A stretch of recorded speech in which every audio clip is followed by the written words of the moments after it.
Hello दोस्तों, नमस्कार। State academy पे आपका हार्दिक स्वागत है।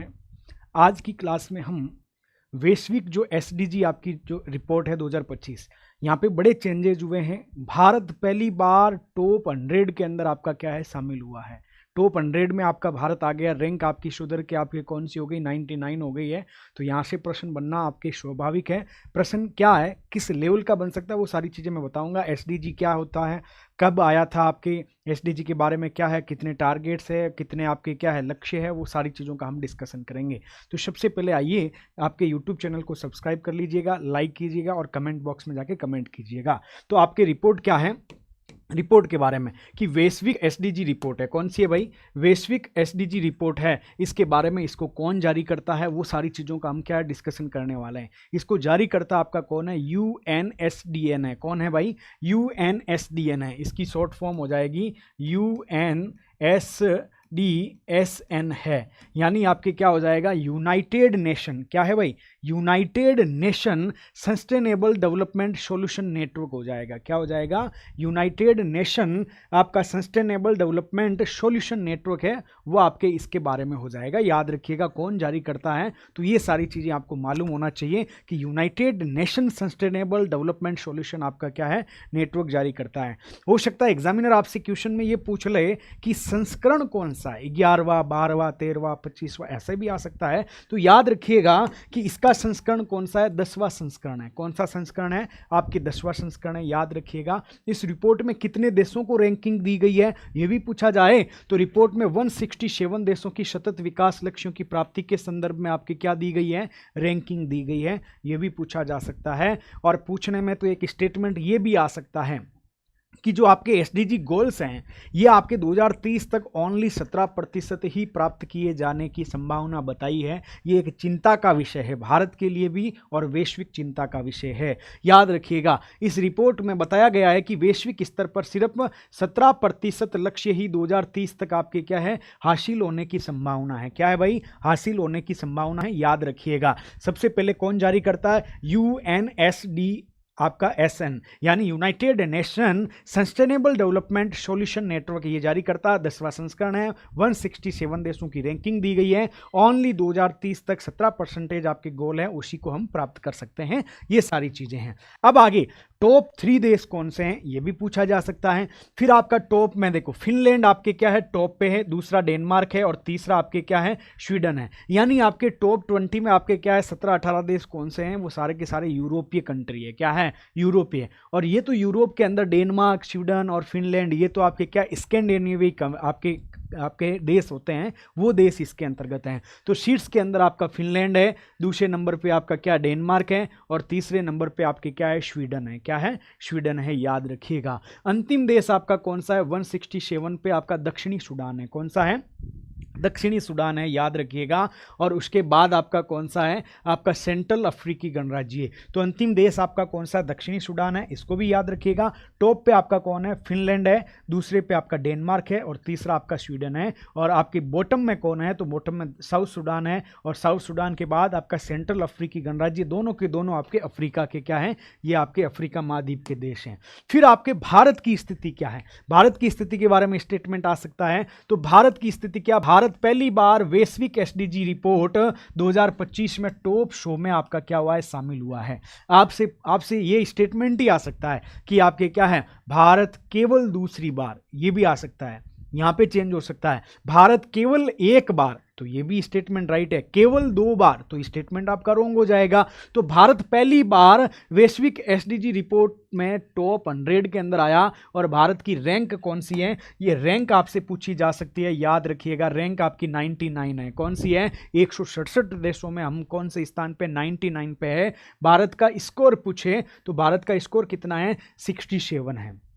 कितना है भाई, भारत का स्कोर आपके 67 है। याद रखिएगा। तो 167 है, 167 में से 99वीं रैंक आपके किसकी है, भारत की है। इसको भी याद रखना है। टॉप 100 में पहली बार हम आए हैं और हमारा स्कोर कितना है, 67 आपका क्या है, भारत का स्कोर है। इसको भी आपको क्या है, याद रखते हुए चलना है।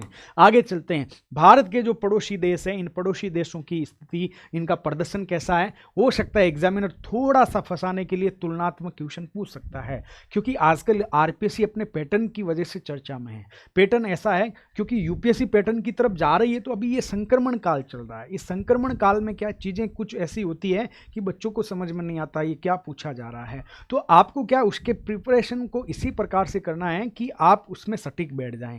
तो भारत के पड़ोसी देशों का प्रदर्शन क्या है? चीन हमसे आगे हैं, 49 पे हैं, भूटान हमसे आगे हैं, 74वां स्थान है, नेपाल हमसे आगे हैं, आपके क्या है 85वां स्थान है, श्रीलंका हमसे आगे हैं, 96वां स्थान है, मालदीव हमसे आगे हैं, 53वां स्थान है, 2 देश हमसे पीछे, एक बांग्लादेश और एक पाकिस्तान। हो सकता है स्टेटमेंट ऐसा ही पूछ लें कि भारत के पड़ोसी देशों में प्रदर्शन बांग्लादेश और पाकिस्तान का भारत से अच्छा है। स्टेटमेंट रॉन्ग है, क्योंकि ये दोनों का प्रदर्शन भारत से आपके क्या है कमतर है। इसमें पिछली बार 109वीं रैंक थी भारत की, इस बार आपके 99 रैंक है, याद रखिएगा। तो ये आपके बांग्लादेश और ये नल्ला आपका जो पाकिस्तान है, इसको देखिएगा, ये आपके 140वीं रैंक है और बांग्लादेश की आपके 114वीं रैंक है, यानी 114 रैंक है। फिर इसके बाद में हम देखते हैं कि ये क्या होता है सतत विकास लक्ष्य। आपको मालूम होगा कि सतत विकास लक्ष्य के बारे में सबसे पहले ब्रंटलैंड आयोग आया था। कौन सा आया था? ब्रंटलैंड आयोग आया था, 1987 के अंतर्गत आया था। इसने आपके सतत विकास की परिभाषा बोली। इसने कहा था कि भविष्य की पीढ़ियों की अपनी आवश्यकताओं को पूरा करने की क्षमता से समझौता किया बिना वर्तमान समय की जो आवश्यकता है उसको पूरा, यानी वर्तमान की आवश्यकताओं को इस प्रकार से पूरा किया जाए कि जो भविष्य की पीढ़ी है उनकी आवश्यकता के साथ समझौता नहीं करना पड़े। यही सतत विकास है। यही सतत विकास की अवधारणा कहां पे दी गई थी? ब्रंटलैंड आयोग आपका 1987 है, वहां पे दी गई थी। क्या है? वहां पे दी गई थी। इसके बाद में वर्ष 2000 के अंदर संयुक्त राष्ट्र आपके क्या है? संयुक्त राष्ट्र सहस्त्राब्दी विकास लक्ष्य, जिसको हम एमडीजी कहते हैं, इनको हस्ताक्षर किए थे। ये लक्ष्य आपके 8 थे उस समय। ये वैश्विक के नेता गरीबी, भूखमरी, बीमारी, निरक्षरता, पर्यावरण संरक्षण, महिलाओं के खिलाफ भेदभाव को लड़ने के प्रति प्रतिबद्धता जताई थी और इन एमडीजी को 2000 में हमने अपनाया था। 2015 तक इनको आपके क्या है प्राप्त करने थे। कब? 2015 तक प्राप्त करने थे। फिर आता है सतत विकास लक्ष्य, सभी के लिए बेहतर और अधिक टिकाऊ भविष्य प्राप्त करने का आपके क्या है एक खाका खींचते हैं कि आपके गरीबी का उन्मूलन, भूखमरी का उन्मूलन होना चाहिए, फिर आपके स्वास्थ्य अच्छा होना चाहिए, पेयजल अच्छा होना चाहिए, ये सारी चीजें बात है, लैंगिक न्याय होना चाहिए, स्वच्छ ऊर्जा होनी चाहिए, आर्थिक विकास होना चाहिए। अभी देखने वाले हम थोड़ी देर बाद। वे हमारे सामने मौजूद चुनौतियों पर चर्चा करते हैं, जिनमें गरीबी, असमानता, क्लाइमेट चेंज, पर्यावरण क्षरण, आपके शांति और न्याय आदि से संबंधित जो चुनौतियां हैं उससे संबंधित आपसे क्या है मुद्दे हैं, उनके बारे में डिस्कस करता है। अब आपके एसडीजी को 2015 के अंतर्गत अपनाया गया। कब अपनाया गया? एसडीजी को आप कहेंगे 2015 के अंतर्गत अपनाया है और एजेंडा कब प्राप्त करना है? तो 2030 तक इनको प्राप्त करने की वकालत की गई है, बात की गई है। संयुक्त राष्ट्र के सभी देशों ने सतत विकास के लिए 2030 एजेंडे को अपनाया, जिसमें लक्ष्यों और उससे संबंधित उद्देश्यों को प्राप्त करने के लिए 15 साल की एक योजना निर्धारित की थी। उसके अंतर्गत आपके 17 लक्ष्य निर्धारित किए हैं, जिसमें 2030 तक 169 लक्ष्य आपके क्या है प्राप्त करने हैं। 169 को संकेतक कह दो, लक्ष्य छोड़ो, ये आपके क्या इंडिकेटर्स हैं। इनको इंडिकेटर्स को आपके क्या है प्राप्त करना है, याद रखिएगा। 17 लक्ष्य हैं और 169 आपके इंडिकेटर्स हैं, इनको आपके शामिल करना है। अब ये जो 17 एसडीजी लक्ष्य कौन सा है? क्या है? 17 जो आपके एसडीजी लक्ष्य हैं आपको याद होना चाहिए, सीक्वेंस से याद होना चाहिए, क्योंकि यहां से अक्सर क्वेश्चन पूछता है मिलान वाला, या आपसे क्वेश्चन पूछेगा कौन सा जोड़ा गलत है, तो आपका गलत नहीं होना चाहिए। बेसिक नॉलेज है, आपको आसानी से मैं अभी याद करवा दूंगा यदि आप साथ के साथ इसको याद करेंगे। सबसे पहले आदमी के पास में क्या है? गरीबी होती है। गरीबी को सबसे पहले समाप्त करो। तो भाई गरीबी को क्यों करना है? नो हंगर आपका क्या है? नो आपके पॉवर्टी। सबसे पहले क्या? No poverty. क्यों? ऐसा ही क्यों? क्योंकि गरीबी को समाप्त करेंगे तो गरीबी समाप्त होगी तो आदमी के पास में कुछ पैसा आएगा, कुछ स्किल आएगी, उसकी वजह से पैसा आपके भोजन पे खर्च करेगा, हंगर अपने आप खत्म हो जाएगा। होगा कि नहीं होगा? इसलिए सबसे पहले पॉवर्टी को खत्म किया जाएगा। किसको? गरीबी को सबसे पहले खत्म करो। तो नो पॉवर्टी सबसे पहला क्या है? गरीबी उन्मूलन की बात की जा रही है, नंबर 1। नंबर 2, दूसरा एसडीजी कहता है नो आपके क्या है? हंगर, यानी आपके भूखमरी का, आपका भूखमरी है उसका उन्मूलन की बात की जाती है। तीसरा क्या है? Good health and well being, यानी आपके क्या है अच्छा स्वास्थ्य और आपके क्या है कल्याण की बात की जाती है। तीसरा कौन सा है? अच्छा स्वास्थ्य और कल्याण की बात है। फिर आपके चौथा कौन सा है? क्वालिटी एजुकेशन, गुणवत्तापूर्ण शिक्षा की इसके अंतर्गत वकालत की जाती है। फिर आपके पांचवा क्या है, जेंडर इक्वलिटी, लैंगिक समानता की बात की जाती है। किसकी, लैंगिक समानता की बात की जाती है। फिर आपका क्लीन वाटर एंड आपके क्या है, सैनिटेशन, मतलब आपकी स्वच्छ पेयजल एवं स्वच्छता की बात आपके 6 पे की जाती है। फिर आपके 7 नंबर आपका गोल कौन सा है, एफोर्डेबल एंड क्लीन आपके एनर्जी, वहनीय एवं आपके स्वच्छ ऊर्जा की वकालत इसके अंदर की जाती है। फिर आपके क्या है, डिसेंट वर्क एंड आपके इकोनॉमिक ग्रोथ, यानी आपके आर्थिक विकास की बात की जाती है। किसकी, आर्थिक विकास की बात करता है। 9 के अंतर्गत 3 आई आते हैं। कौन सा, सबसे पहला आई कौन सा, इंडस्ट्री, दूसरा इनोवेशन, तीसरा इंफ्रास्ट्रक्चर। इंडस्ट्री, इनोवेशन और इंफ्रास्ट्रक्चर की बात की जाती है। फिर आपका क्या है, फिर आपके क्या है 10 नंबर के अंदर रिड्यूसिंग आपका क्या है, इनइक्वलिटी, असमानताओं को आपके क्या करना है, कम करना है 10वां। और 11 नंबर आपका सस्टेनेबल सिटीज एंड आपके कम्युनिटीज, यानी आपके क्या है, सतत धारणीय आपके क्या है, शहरों का निर्माण करना है। 12 आपका रेस्पॉन्सिबल कंजप्शन एंड आपके प्रोडक्शन, यानी आपके क्या है, संधारणीय उपभोग की वकालत इसके अंदर की जाती है। 13 आपका कौन सा है, क्लाइमेट चेंज की बात की जाती है कि जो क्लाइमेट चेंज हुआ है, जलवायु चेंजेज आए हैं, उसके एक्शन लिया जाए, यानी आपके क्लाइमेट एक्शन, जलवायु एक्शन की बात की जाती है। 14वां आपका कौन सा है, लाइफ बिलो वाटर, जल में जीवन की बात की जाती है। किसका, 14 नंबर। 15 नंबर आपके लाइफ ऑन लैंड, भूमि पर आपका जीवन है, उसकी बात की जाती है। 16 पैलेस जस्टिस, यानी स्थान आपका न्याय। फिर आपका क्या है, एंड स्ट्रॉन्ग आपके इंस्टीट्यूशन, यानी आपके शांति, न्याय और स्थान के लिए आपके पार्टनरशिप की आपके क्या है, इसके अंतर्गत आपके क्या है, संस्थागत इंस्टीट्यूट है, उनको स्ट्रॉन्ग करने की बात की जाती है। और 17 आपके पार्टनरशिप एंड आपके इनको अचीव द गोल, इन गोलों को प्राप्त करने के लिए पार्टनरशिप की बात की जाती है। याद हुआ कि नहीं हुआ, अब देखो मैं करवाता हूँ 17 के 17 या।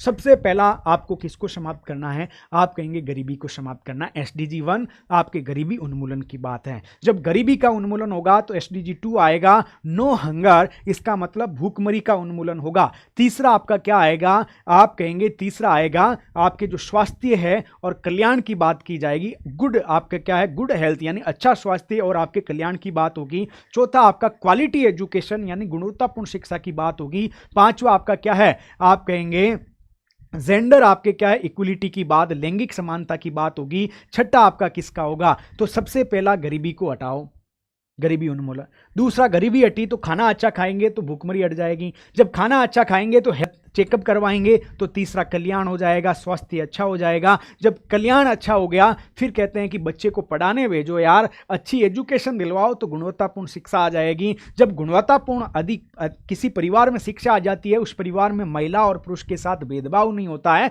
इसका मतलब वो आप वहाँ पे क्या होता है, लैंगिक समानता स्थापित हो जाती है। जब ये सारी चीज़ें होती है तो कहते हैं कि अब पेयजल को अच्छा पिएंगे, स्वच्छ भारत मिशन में योगदान देंगे, स्वच्छता में योगदान देंगे। ये सारी चीज़ें होने के बाद में हमारा दिमाग काम करता है कि जो हम लाइट यूज करते हैं वो तापीय थर्मल एनर्जी नहीं होनी चाहिए, वो लाइट हमारे सोलर एनर्जी की या पवन ऊर्जा की, यानी आपकी क्लीन एनर्जी होनी चाहिए। ये सारी चीजें, एनर्जी भी आ गई, ये सब आ गए, अच्छा मानव संसाधन आ गया। तो अब आपका किस पे बात होगा, आर्थिक विकास पे बात होगा। जब आर्थिक विकास अच्छा हो जाएगा तो फिर हम क्या करेंगे, हम करेंगे इनोवेशन करेंगे, हम इंडस्ट्री को लगाएंगे, हम अच्छा इंफ्रास्ट्रक्चर बनाएंगे। ये सारी चीजें होने के बाद में 10 नंबर पे आता है कि जितनी इनइक्वलिटी है, असमानता है, उसको हम क्या कर देंगे, समाप्त कर देंगे। जब इनइक्वलिटी समाप्त हो जाती है तो हर व्यक्ति चाहता है कि मैं भी शहर में जाके निवास करूं, तो ऐसे शहर बनाओ, संधारणीय शहरों का विकास करो जहां पे आपके पर्यावरण प्रदूषण नहीं हो। फिर 12 कहता है कि शादी में जाओ अच्छी बात है,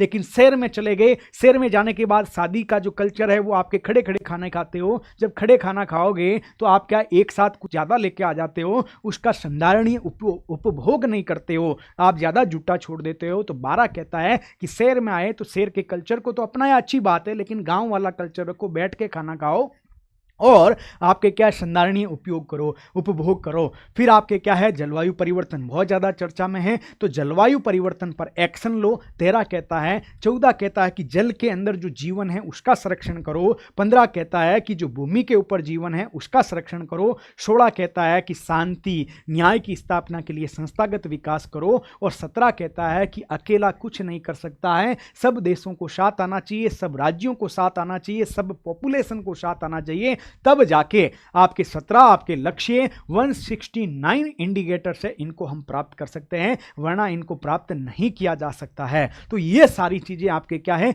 इसके बारे में है। अब कोई भी क्वेश्चन मुझे नहीं लगता कि आपका गलत होगा। 99 रैंक याद रखिएगा, 167 देशों में से रैंक थी। फिर आपके क्या, भारत का स्कोर कितना था, 67 स्क्वायर था। आपके पाकिस्तान और बांग्लादेश का स्कोर हमसे कम है, ये भी याद रखना, बाकी वाले हमसे अच्छे हैं। फिर याद रखना सबसे ऊपर फिनलैंड है, फिर डेनमार्क है, फिर स्वीडन है आपके, उसके बाद में अंतिम बॉटम पे कौन है, दक्षिणी सूडान है। और 166 नंबर पे देश कौन सा है, सेंट्रल अफ्रीकी गणराज्य है। ठीक है, और हम 2030 तक केवल और केवल 17% लक्ष्यों को प्राप्त कर सकते हैं। भारत पहली बार टॉप 100 के अंदर आया, 99वीं रैंक आई है। तो इस प्रकार से हमने आपका वैश्विक आपके एसडीजी जो रिपोर्ट थी 2025, जिसको यूएनएसडीएसएन के द्वारा जो जारी किया गया था 10वां संस्करण, इसके बारे में हमने सारी चीजें डिस्कस की है। क्लास अच्छी लगी तो लाइक कीजिएगा, चैनल को सब्सक्राइब कीजिएगा, अपने सभी दोस्तों के साथ चैनल को शेयर कीजिएगा, कमेंट कीजिएगा। आप सभी का बहुत बहुत धन्यवाद। जय हिंद जय भारत।